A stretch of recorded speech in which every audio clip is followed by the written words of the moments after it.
Hello class 10 students. Welcome to Ashish coaching classes. Today we'll start our science subject chemistry part, first chapter, that is chemical reactions and equations. ठीक है, chemical reactions और equations basically क्या होते हैं and how many types of chemical reactions are there, इन सब के बारे में आज हम डील करेंगे.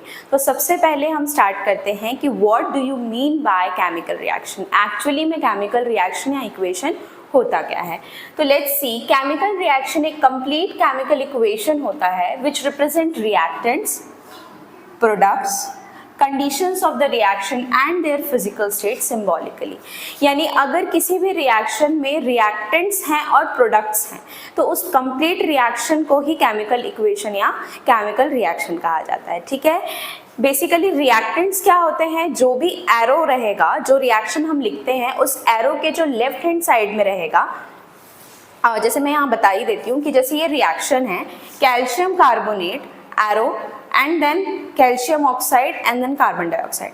तो जो भी एरो के लेफ्ट हैंड साइड में चीज़ें हैं वो सारी चीज़ें क्या कहलाएंगी, रिएक्टेंट्स, क्योंकि वो बेसिकली रिएक्ट कर रही हैं और एक नए प्रोडक्ट का फॉर्मेशन कर रही हैं. और जब ये रिएक्ट कर लेंगे, इनका रिएक्शन हो जाएगा, तो राइट हैंड साइड में जो भी चीज़ें प्रेजेंट होंगी उनको कहा जाता है product. I hope you know that. Next हम देखेंगे कि टाइप्स ऑफ केमिकल रिएक्शंस. हमने देखा कि केमिकल इक्वेशन क्या होता है या केमिकल रिएक्शन क्या होता है, जिसमें रिएक्टेंट्स या प्रोडक्ट्स होते हैं, जिसमें रिएक्टेंट्स कंबाइन होकर एक पर्टिकुलर प्रोडक्ट का फॉर्मेशन करते हैं. ठीक है, तो अब हम पढ़ेंगे टाइप्स ऑफ केमिकल रिएक्शन. इसमें बहुत सारे टाइप्स ऑफ केमिकल रिएक्शंस होते हैं जिनको हम एक एक करके डील करेंगे. सबसे पहला है combination reaction. Combination reaction basically क्या होता है, जिसमें बहुत सारे रिएक्टेंट्स आपस में क्या करेंगे, कंबाइन करेंगे और एक पर्टिकुलर प्रोडक्ट, एक सिंगल प्रोडक्ट का फॉर्मेशन करेंगे. जैसे कि यहाँ कॉम्बिनेशन रिएक्शन में लिखा है कि 2 और मोर रिएक्टेंट्स क्या कर रहे हैं, 2 या 2 से ज्यादा रिएक्टेंट्स कंबाइन कर रहे हैं, एक दूसरे के साथ क्या कर रहे हैं, combine. As it is a combination reaction, therefore it is what, combining. Okay, combine together to form a single product and single product is form by combining many reactants, 2 or more reactants. For example, I have written here that it is calcium oxide, or its common name is quicklime. You have to know that, you have to learn it.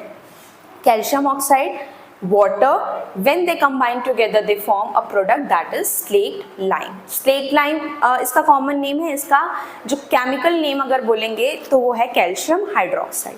ठीक है, CaOH whole twice.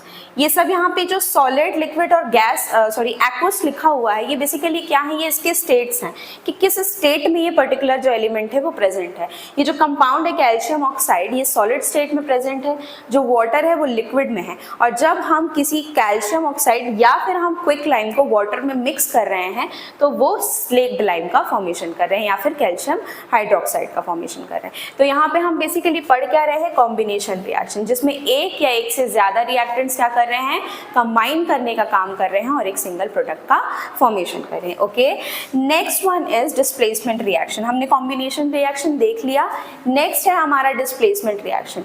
Displacement reaction क्या हो रहा है, basically place को change कर रहे हैं, ये किसी दूसरे की प्लेस को ऑक्यूपाई कर रहे हैं. कैसे कर रहे हैं कि जिसमें अगर जो भी रिएक्शंस हम लिख रहे हैं उसमें जो मोर रिएक्टिव एलिमेंट रहेगा, जो सबसे ज्यादा रिएक्टिव एलिमेंट रहेगा, आपको इसके लिए रिएक्टिविटी सीरीज याद करनी होगी, जिसको हम अपने नेक्स्ट सेशंस में, नेक्स्ट वीडियोस में मैं आपको बता दूंगी रिएक्टिविटी सीरीज. फिलहाल इतना समझना है आपको कि जो भी डिस्प्लेसमेंट रिएक्शन होता है उसमें जो भी जो सबसे ज्यादा रिएक्टिव एलिमेंट होता है, जो बहुत ज्यादा रिएक्ट करेगा, वो क्या करेगा, बेसिकली वो लेस रिएक्टिव एलिमेंट को क्या कर देगा, डिस्प्लेस कर देगा. ठीक है, यानी आप समझ सकते हैं, जैसे मान लो 2 इंसान हैं, 2 पर्सन हैं और इसमें से एक बहुत पावरफुल है and the other one is little bit loose type of person. ठीक है, तो जो पावरफुल वाला पर्सन है वो क्या करेगा, उस जो जिसके पास जो ज़्यादा पावर नहीं है उसको क्या करेगा, डिस्प्लेस कर देगा, हटा सकता है, मार सकता है. इन द सेम वे कुछ आप उस तरीके से लॉजिक लगा के समझ सकते हैं कि वही हो रहा है यहाँ पे. जो मोर रिएक्टिव या जो मोर पावरफुल है वो क्या कर रहा है, जो लेस पावरफुल या लेस रिएक्टिव एलिमेंट को क्या कर दे रहा है, उसकी जगह से उसको डिस्प्लेस कर दे रहा है. ठीक है, तो इसके लिए भी एक एग्जाम्पल है, जैसे कि ये आयरन है, सॉलिड फॉर्म में प्रेजेंट. ये इसके क्या है, स्टेट्स है. मैंने आपको बताया कि जो इसके नीचे प्रेजेंट है ब्रैकेट में हमने सॉलिड, एक्वस, लिक्विड, गैस, ये चीज़ें जो भी लिखी हैं सब क्या है, उसके स्टेट्स हैं. तो यहाँ पे ये क्या है, आयरन कॉपर सल्फेट, जब आयरन कॉपर सल्फेट के साथ क्या कर रहा है, रिएक्ट कर रहा है बेसिकली, तो क्या चीज का फॉर्मेशन कर रहा है, फेरस सल्फेट। देखिए यहाँ पे बेसिकली हो क्या रहा है कि जो आयरन था, ठीक है, आयरन बेसिकली सबसे पहले क्या था, अलग, बिल्कुल अलग थलग, उसके पास कोई पेयर नहीं था।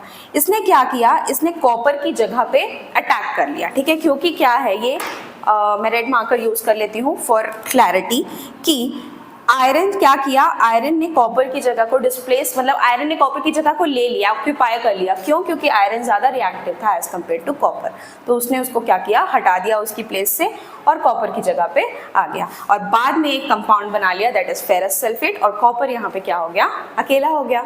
ठीक है, तो इस तरीके से डिस्प्लेसमेंट रिएक्शन को हम समझ सकते हैं। नेक्स्ट टॉपिक है, हमने डिस्प्लेसमेंट रिएक्शन भी कंप्लीट कर लिया। नेक्स्ट है हमारा double displacement reaction. Double displacement reaction क्या है, देखो डिस्प्लेसमेंट रिएक्शन में बेसिकली कंपाउंड्स या एलिमेंट्स जो हो रहे हैं वो जो ज़्यादा रिएक्टिव है वो डिस्प्लेस कर रहा था, यहाँ पे भी सेम ही चीज़ हो रही है लेकिन डबल डिस्प्लेसमेंट हो रहा है, यानी 2 बार डिस्प्लेसमेंट हो रहा है। डबल मतलब 2 बार, यानी 2 बार डिस्प्लेसमेंट हो रहा है। यहाँ पे क्या हो रहा है, exchange of ions takes place. यहाँ पे आयंस का एक्सचेंज हो रहा है, जो Na2 है ये प्लस में है, SO4 माइनस या सल्फेट जो है वो माइनस आयन है, Ba जो है वो प्लस है, कैटायन है, और Cl2 क्या है, ये माइनस आयन है। तो यहाँ पे क्या होगा, इन आयंस का एक्सचेंज होगा। जो Na2 होगा वो जो पॉजिटिव आयन होगा वो नेगेटिव के साथ कंबाइन करेगा और जो नेगेटिव वाला होगा वो पॉजिटिव के साथ कंबाइन करेगा। देखते हैं हम कैसे हो रहा है कि सोडियम सल्फेट, जब ये सोडियम सल्फेट है, ठीक, and this is barium chloride, okay, when sodium sulfate combines with barium chloride, ठीक, then what does the product is formed? The product is formed barium sulfate and sodium chloride. This is barium sulfate and this is sodium chloride. Okay, see, sodium, barium, they are interchanging their places, means the ions are getting exchanged at this place. Sodium जो है वो barium की जगह पे जा रहा है और बेरियम जो है वो सोडियम की जगह पे ऑक्यूपाई कर रहा है उसकी प्लेस को। ठीक है, दोनों एक दूसरे की प्लेसेस को क्या कर रहे हैं, एक्सचेंज कर रहे हैं। पहले सोडियम था सल्फेट के साथ, बेरियम जो था वो क्लोराइड के साथ। प्रोडक्ट्स में क्या हो गया, बेरियम जो था वो सल्फेट के साथ कंबाइन हो गया और सोडियम जो था वो क्लोराइड के साथ कंबाइन हो गया। तो यहाँ पे क्या हुआ, 2 बार डिस्प्लेसमेंट हुआ। इस रिएक्शन में क्या हो रहा था, एक ही बार सिर्फ कोई एक ही एलिमेंट, पर्टिकुलर एलिमेंट जो ज्यादा रिएक्टिव था वो डिस्प्लेस हो रहा था। यहाँ पे क्या हो रहा है, यहाँ पे 2 एलिमेंट्स डिस्प्लेस हो रहे हैं, 2 एलिमेंट्स, या फिर हम बोल सकते हैं कि आयंस का एक्सचेंज हो रहा है इस पर्टिकुलर रिएक्शन में। इसीलिए इस रिएक्शन का नाम क्या है, double displacement reaction. I hope you are clear about what am I telling you or what am I teaching you. Now next is decomposition reaction. Decomposition reaction basically क्या है, decompose होना, यानी particular हम इसको relate कर सकते हैं combination reaction के हिसाब से। जैसे combination reaction में क्या था, जब भी कोई 2 elements combine हो रहे थे तो कोई एक single product बन रहा था, देख सकते हैं आप। ठीक, decomposition में क्या होगा, एक सिंगल रिएक्टेंट होगा और एक प्रोडक्ट, और बहुत सारे प्रोडक्ट्स या 2-3 प्रोडक्ट्स का फॉर्मेशन होगा। देखिए ये क्या है, lead nitrate, I am sorry, lead nitrate, okay. Lead nitrate जब हीट हो रहा है, ठीक है, उसे हीट किया जा रहा है, ये एक्चुअली ये डेल्टा या डेल्टा का साइन, जो ट्रायंगल का साइन, ये हीट को शो करता है। ठीक है, तो जब लेड नाइट्रेट को हीट किया जा रहा है तो वो क्या फॉर्मेशन कर रहा है, देखिए 2-3 प्रोडक्ट्स का फॉर्मेशन कर रहा है। रिएक्टेंट में सिर्फ एक ही साइड प्रेजेंट था, एक ही रिएक्टेंट प्रेजेंट था, लेकिन प्रोडक्ट कितने हो गए, 2 या 3 हो गए। ठीक, तो इस टाइप की रिएक्शंस को ही हम कहते हैं डिकम्पोजिशन रिएक्शन। आप पढ़ सकते हैं कि single reactant breaks down into 2 और मोर सिंपलर प्रोडक्ट्स। ठीक है, तो ये लेड नाइट्रेट किस में ब्रेक डाउन हो गया, लेड ऑक्साइड में, ये लेड ऑक्साइड है। ठीक है, Pb is lead, O is oxide, nitrogen dioxide, you know oxygen, this is very common, you know nitrogen dioxide and oxygen. So lead nitrate decomposes or dissociates into 3 products, that is lead oxide, nitrogen dioxide and oxygen. Okay, and states, you can see it is solid, gas and gas. Okay, now next decomposition reaction जो होता है वो 3 type का होता है, मतलब उसको हम 3 पार्ट्स में डिवाइड करते हैं। पहला है thermal decomposition, okay, second is photochemical decomposition and the third one is electrolysis. देखिए इनके नाम से ही आप रिएक्शंस को बहुत इजीली याद कर सकते हैं। थर्मल डिकम्पोजिशन, थर्मल का मतलब होता है हीट, ठीक है। तो जहाँ पे भी कोई भी रिएक्शन हो, जहाँ पे हीट अगर इन्वॉल्व हो गया या हीट के प्रेजेंस में अगर वो रिएक्शन कंप्लीट हो रहा है तो उसे कहेंगे थर्मल डिकम्पोजिशन, ठीक है। यहाँ पे क्या हो रहा है देखिए, कैल्शियम कार्बोनेट, ये है कैल्शियम कार्बोनेट। कैल्शियम कार्बोनेट जो है सॉलिड स्टेट में है और जब उसको हीट किया जा रहा है, हीट अप्लाई किया जा रहा है, हीट के प्रेजेंस में ये क्या कर रहा है, रिएक्ट कर रहा है और क्या चीज़ का फॉर्मेशन कर रहा है, कैल्शियम ऑक्साइड और कार्बन डाइऑक्साइड का फॉर्मेशन कर रहा है, ठीक है। देखिए थर्मल डिकम्पोजिशन, थर्मल मतलब हीट, जब हीट यूज होगा किसी भी पर्टिकुलर रिएक्शन को आगे प्रोसीड करने के लिए या फिर प्रोडक्ट्स का फॉर्मेशन करने के लिए, तो उस रिएक्शन को बोलेंगे थर्मल डिकम्पोजिशन। फोटोकेमिकल डिकम्पोजिशन क्या होगा, जिसमें लाइट होगा, क्योंकि फोटो का मतलब क्या होता है, लाइट। देखिए आप कितनी इजीली इस चीज़ों को मेमोराइज कर सकते हैं, आप अच्छे से इस चीज़ों को समझ सकते हैं अगर आप वर्ड्स के थ्रू इन चीज़ों को याद करें तो थर्मल मतलब हीट होता है, जहाँ पे हीट इन्वॉल्व है वो थर्मल डिकम्पोजिशन। फोटोकेमिकल जहाँ पे लाइट इन्वॉल्व है, क्योंकि फोटो का मतलब होता है लाइट, तो जहाँ लाइट इन्वॉल्व है उसको कहेंगे फोटोकेमिकल डिकम्पोजिशन। देखिए यहाँ पे क्या है example, AgBr that is silver bromide, okay. Please keep in mind that silver bromide in the presence of sunlight gives silver and bromine, okay। आपको एग्जाम्पल्स के साथ साथ डेफिनेशंस भी याद होने हैं। ऐसा नहीं है कि डेफिनेशन